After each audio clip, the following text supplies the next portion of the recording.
Delighted to have you all here for this Whatcom Watersheds Information Network Speaker Series event.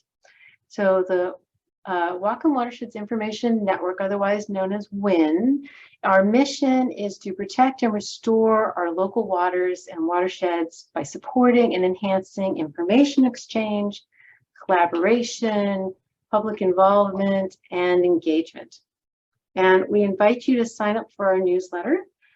It comes out about once a month, and it includes new research findings and other news, local and regional events such as this one, as well as training and funding opportunities. If you sign up, you should know that we would never share your email address or try to sell you anything or ask you for money. And in order to sign up, you would just look for the sign up button on our newly updated website, which is at whatcomwin.org, so whatcomwin.org. I'm going to introduce Gavin and get us started here in just a moment. Gavin is going to present and then take questions at the end. If you have any questions, you can feel free to enter those into the chat anytime during Gavin's presentation. You can access the chat by hovering your mouse at the bottom of your Zoom screen, and then the controls will come up, and then you click on the chat button.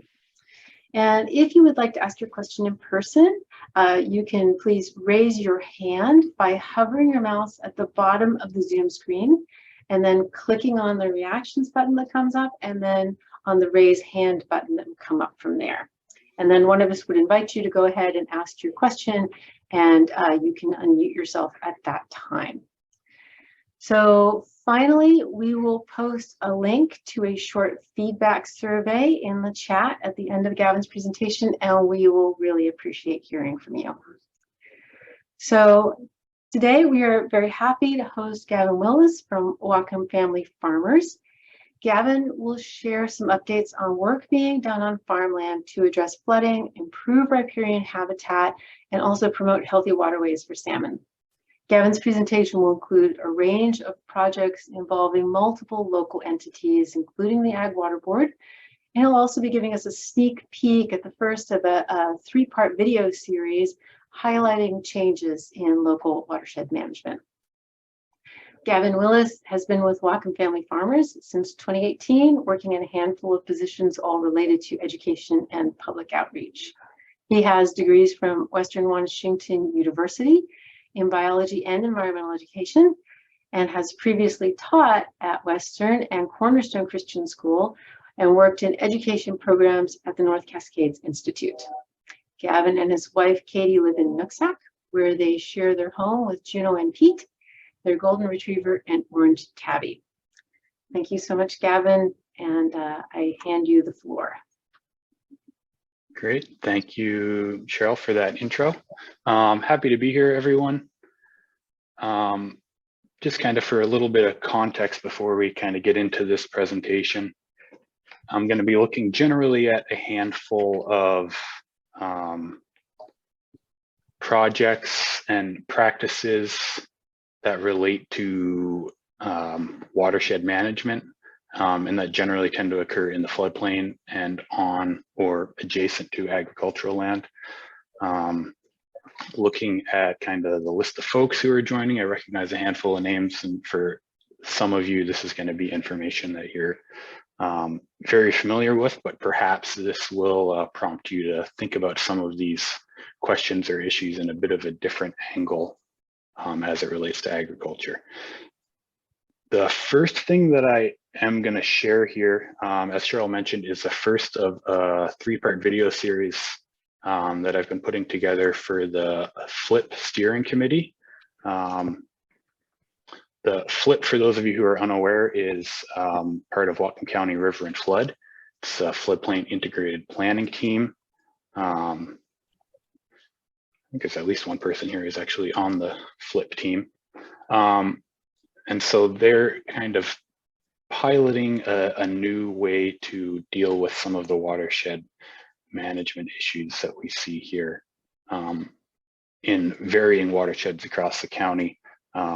So I'll just kind of start with that video that's looking at a specific project, a specific watershed looking at Bertrand Creek.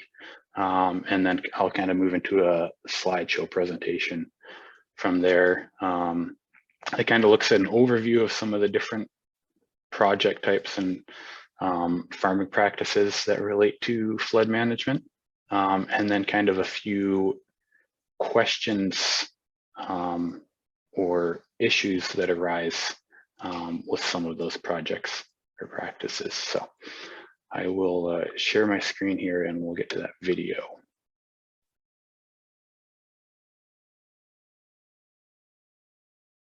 I did want to share a few slides.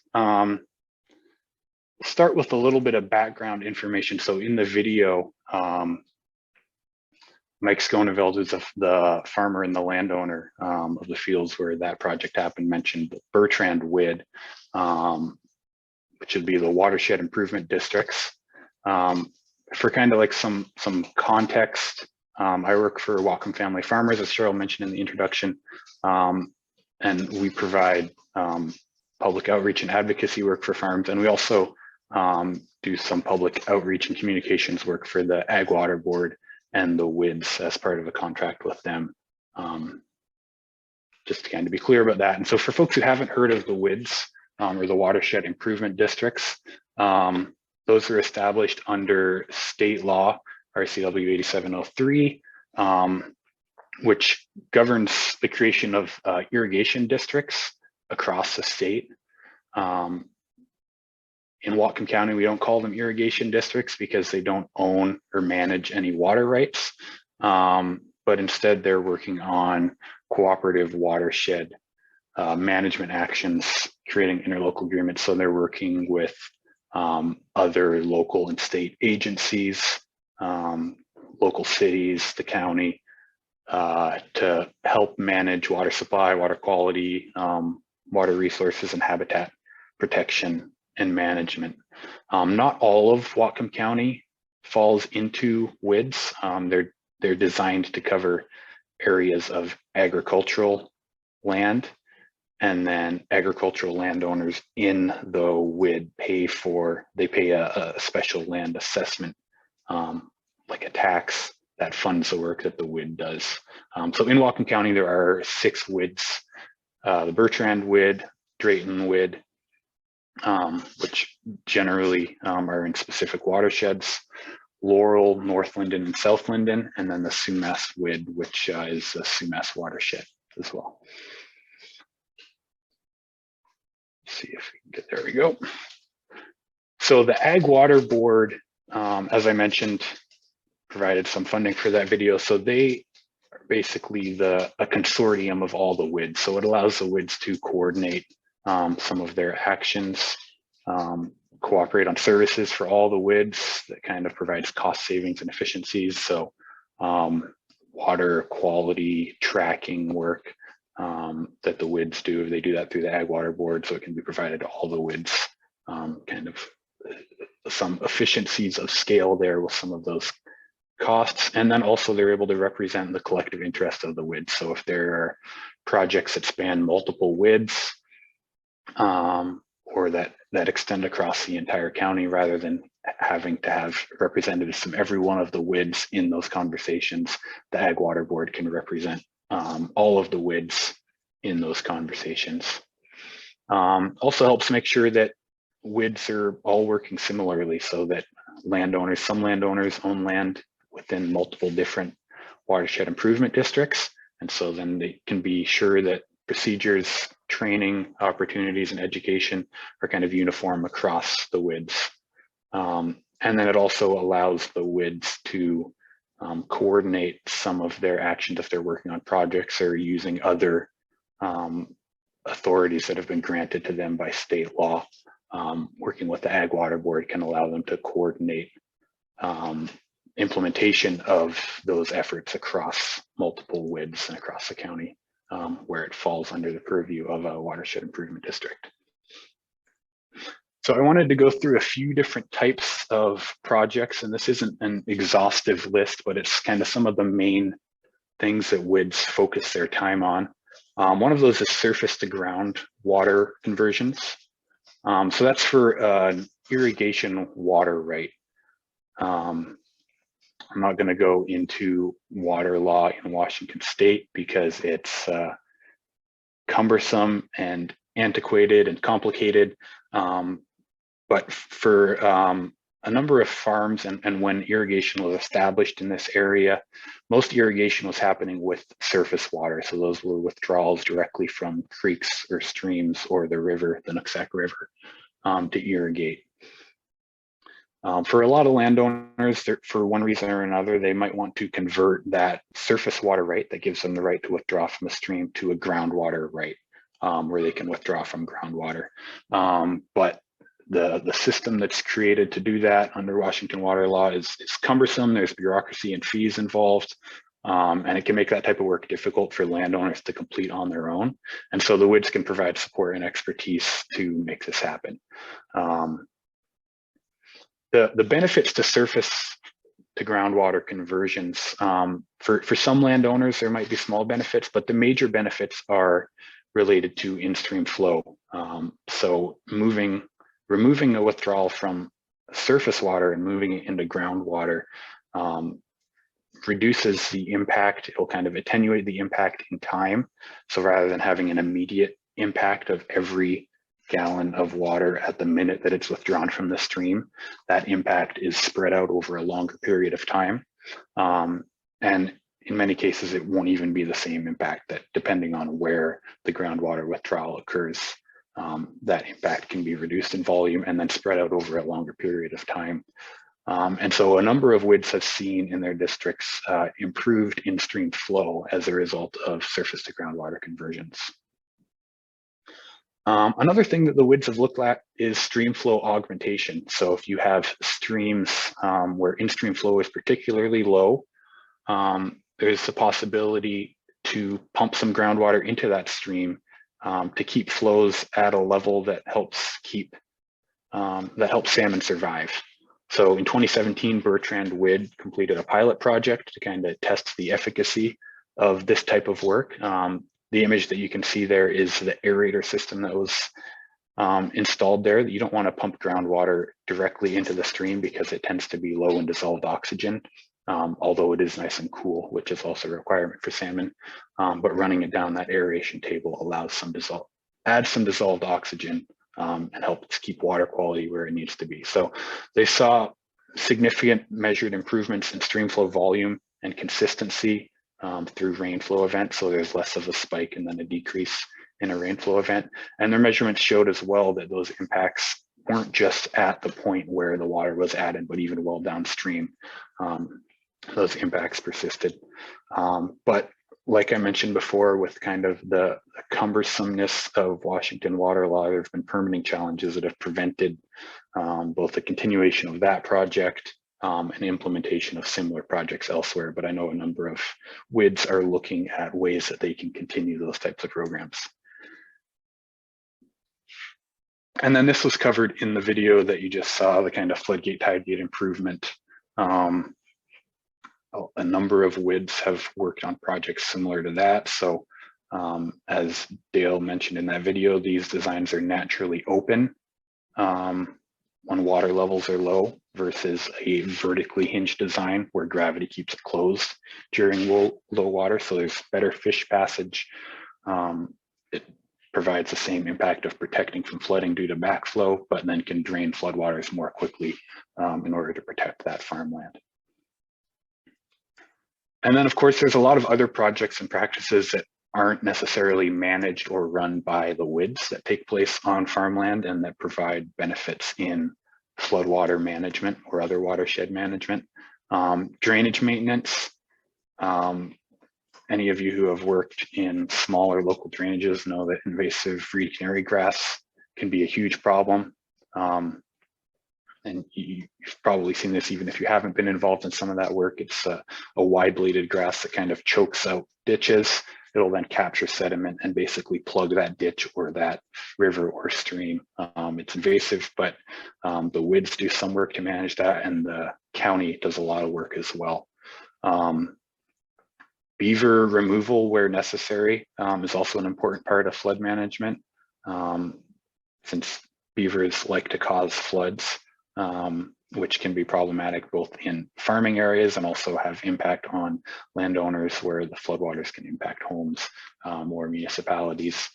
And then also culvert cleaning and replacement. So WIDs are involved to some extent in identifying issues where there are problems and then coordinating with the county and other entities and permitting agencies, ensuring that, okay, culverts are conveying floodwater in the way that they're intended to. If culverts aren't appropriately sized, then working with those agencies to ensure that replacement culverts are larger to allow for conveyance of floodwater and also passage for fish, specifically salmon. Whatcom Conservation District, we saw Frank Corey in that video as well. He doesn't specifically work with the CREP program, but that is another program that you may have seen around the county. CREP stands for Conservation Reserve Enhancement Program. And so that's a program that's managed by the Whatcom Conservation District in Whatcom County, where they will provide funding for farmers to put riparian buffers along streams or rivers on their land. And so the CREP program handles all the work of planting and maintaining that buffer, and then provides a small compensation to the landowner as well for the use of that land. So you got a few statistics there on the side column about the CREP program in Whatcom County alone since 2000. Close to 500 projects, over 3,000 acres of riparian buffer planted. So that's 236 miles, nearly 1.5 million seedlings. And then there's also other riparian buffer projects throughout the drainage. Some of that is with other local groups like NC. Some of that was with individual landowners that maybe recognize a need or see an opportunity to add a buffer in instances where the CREP program might not be the best fit for that type of work. And we'll get to some of those limitations later. And the cover crops are another important one as well. So they protect surface water quality by filtering runoff. They promote groundwater infiltration. So water is less likely to just rush over the top and surge down the drainages, but it will infiltrate into the groundwater. And then also helps maintain soil quality. So flood and wind events both can remove that top layer of topsoil that provides a lot of the nutrients that are required for farming. So cover crops can help protect some of that. But with all of these different projects, there's lots of different implementation challenges, and some of those are the bureaucratic challenges that I mentioned. But some of them are challenges that are maybe a little bit unique or might not be considered. So obviously, the slides that I had previously there, that's an incomplete list of kind of tools in the toolbox for watershed management in agricultural areas. None of those tools are a silver bullet. We can't just say the CREP program or replacing floodgates is going to fix all of our problems. And not all of those tools are effective or even possible in all areas of the floodplain for one reason or another. And there's so many factors to consider. And then another thing is that some of these solutions can have unintended consequences. So that picture in the side is a picture that was shared by a local farmer of, tough to tell with the grainy cell phone picture, but it looks like those are snow geese or swans. That was a recently planted cover crop, and we get migratory birds in the fall. They come through and they'll eat and remove the entire cover crop. So you're losing all the benefits from the cover crop. And then at the same time, all of those migratory birds are pooping while they're eating and depositing significant amounts of fecal coliform bacteria, which with a rain event can then get washed off. There's no longer a cover crop to provide some of those filtering services, washed off into local waterways. And feces from birds like that have a much higher concentration of that dangerous fecal coliform bacteria. So that's an instance where a positive practice like a cover crop can, in some instances, lead to an unintended negative consequence. And it can be tough to account for some of those things. There are also some challenges related to farming in the floodplain that might not appear for farmers who are in areas that are less likely to flood. So you're increasing the risk for farmers. If we've got a growing population in Whatcom County, we need to find room to house those people. And so increasingly farming gets pushed into the floodplain. In many instances that's doable for farmers. There's often good soil quality that's amenable to productive farms. But that does increase risks. Flood events can create significant cleanup costs for farmers in the floodplain or in the floodway. The picture here is from a farm in between Nooksack and Sumas. The flood event last November left literal tons of sediment, some of which contained asbestos fibers from the Swift Creek drainage in their field. And so they have to go in and clear out all that sediment and remove it all and replant those pastures or those fields. And a lot of times funding assistance for those types of recovery efforts is very limited. And then as well, not all farming types are compatible with floodplain systems, especially when we're looking at some parts of the floodplain where they've been identified as floodways, areas that we expect to flood, and we need water conveyance to occur over those lands. I know in conversations I've had with flood engineers, they say, well, we would prefer to not see blueberry fields in the floodway because the increased friction from a taller, sturdy plant like that actually slows conveyance of floodwaters and causes some floodway issues. But in that case, if you're proposing restricting farming in specific areas to only low value crops such as grass or corn silage, then ultimately you're costing those landowners, they're seeing a reduction in their land value because they're not able to grow or produce some of these more high value crops. And so then are we going to compensate those landowners for the loss in their land value based on policy changes? There's a lot of difficulties and factors to consider there. And then to kind of build on some of my earlier comments about bureaucracy, some program requirements can be a deterrent to participation. So the CREP program, for example, provides for the creation of buffers, I believe between 50 and 150 feet wide. In some instances for a farmer, a buffer that's 50 feet wide might not be feasible, but a buffer that's 20 feet wide maybe would be. But a 20-foot buffer wouldn't qualify for CREP funding. So in that case, they wouldn't be able to have that. And then, okay, if we put the buffer in, we need to make sure that we're maintaining it as well, because if we don't maintain those buffers, we could see like riparian plantings can make it difficult to access ditches or creeks, to remove invasive reed canary grass, can maybe promote beaver populations that are going to cause flooding as well.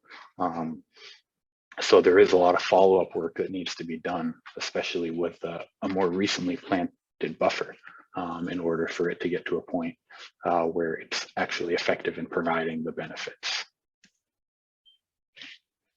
And then, of course, I think the last question that I will kind of leave, and I think you can kind of describe all of this as a bit of a wicked problem that we're dealing with, and that there's not going to be easy answers for any of these things. But some of these projects and practices that we described and that we looked at, like in the video, for example, will provide direct benefits for farmers.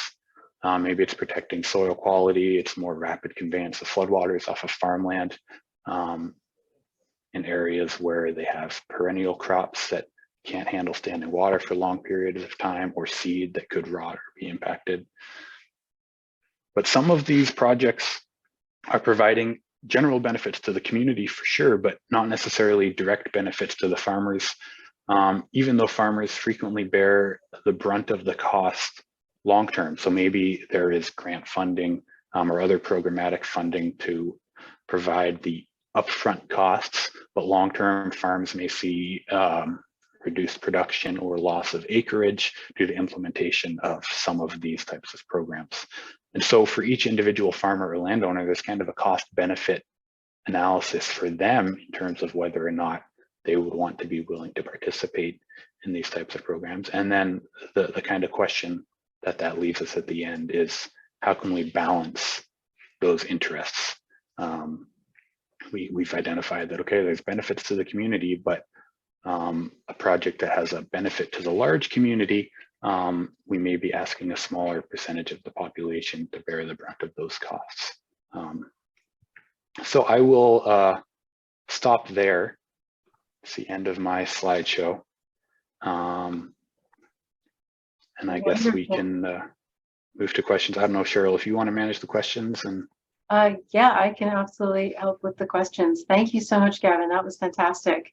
So yeah, if folks have questions, now is a great time. If you go ahead and you can either put them in the chat and I will read it to Gavin, or if you wish, it's absolutely fine to just raise your hand. You hover your mouse over the bottom of your Zoom screen to the reactions, and then you'll see an opportunity there.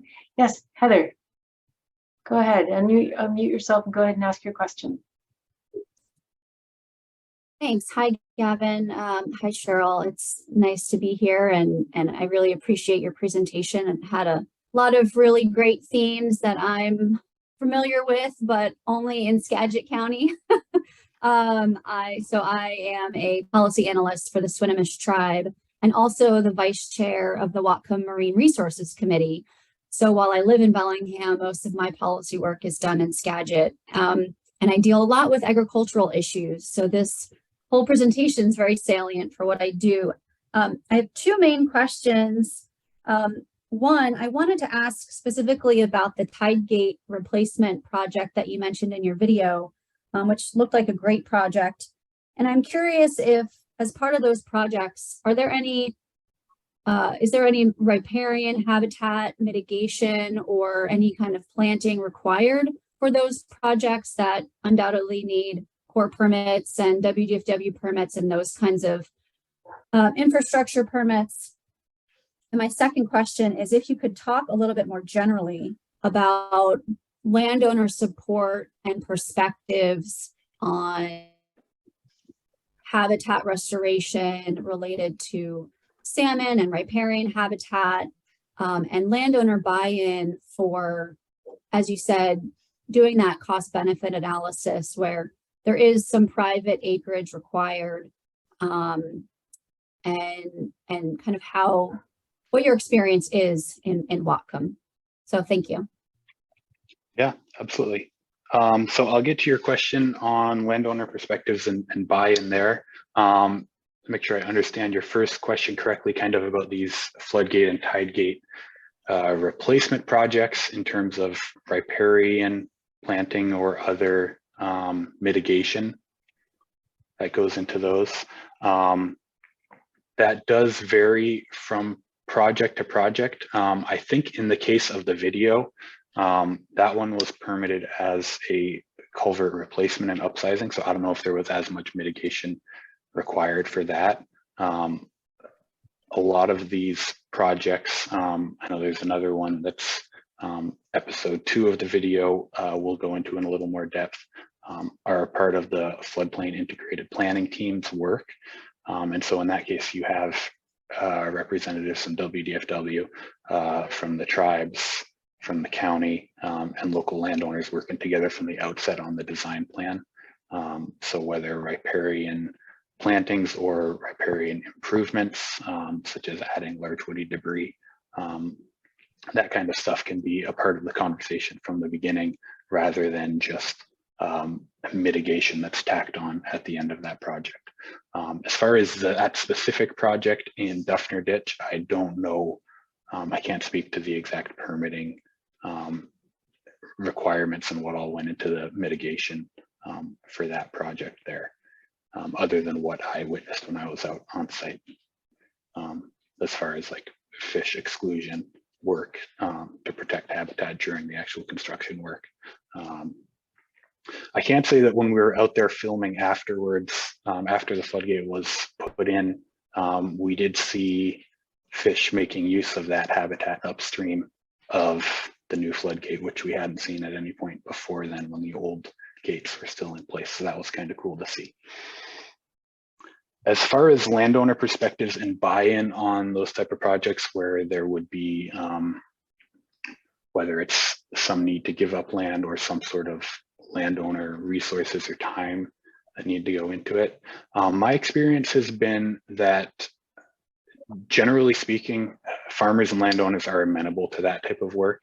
I think for many of them, it's a question of stewardship. And when you're thinking about farming as a multi-generational small business, they recognize that, okay, we need to have an ecosystem that provides that's sustainable for the entire community in order for me to pass this farm on to my kids or my grandkids when they're thinking to the next generation. So I think farmers as a whole are cognizant that there are some sacrifices that they might need to make or costs that they might need to bear in order to make their farm sustainable in the long term. But also at the same time, sustainability is more than just environmental sustainability, because if it's not economically sustainable, the result might be that the farm gets sold off and developed, which would in the end be a net ecological loss, going from farmland to, say, suburbs in a floodplain area in some maybe more sensitive or critical areas. And where that point exactly is, as far as how far a farmer would be willing to go and what type of economic or other sacrifices they'd be willing to make, kind of varies by individual. But I think overall, I would say the farming community recognizes that environmental sustainability is a big part of what's going to be necessary when it comes to stewardship to be able to make farming viable in the long term. Thank you. Really appreciate it. Gavin, we have another question from Atul. He says in the chat here, there is landowner farmer benefit and ecosystem benefit. Right now, projects are happening that provide both. Perhaps there should be a way to quantify the relative benefits and thereby imply the funding match provided by the private and public participation.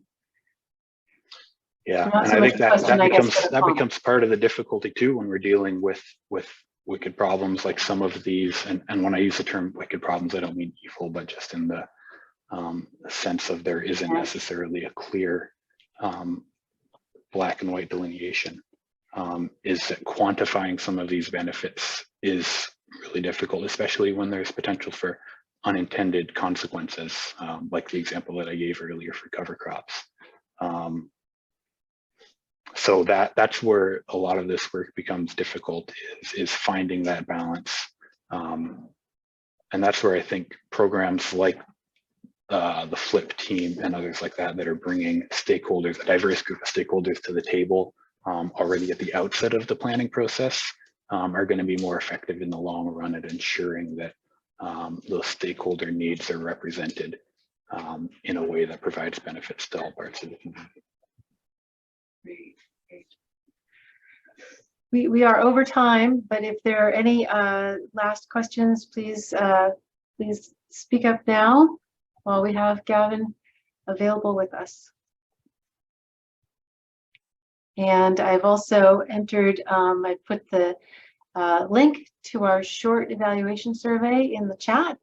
So we really do appreciate hearing your feedback, and also getting input from participants as to what topics they would like to see covered as part of our speaker series in the future.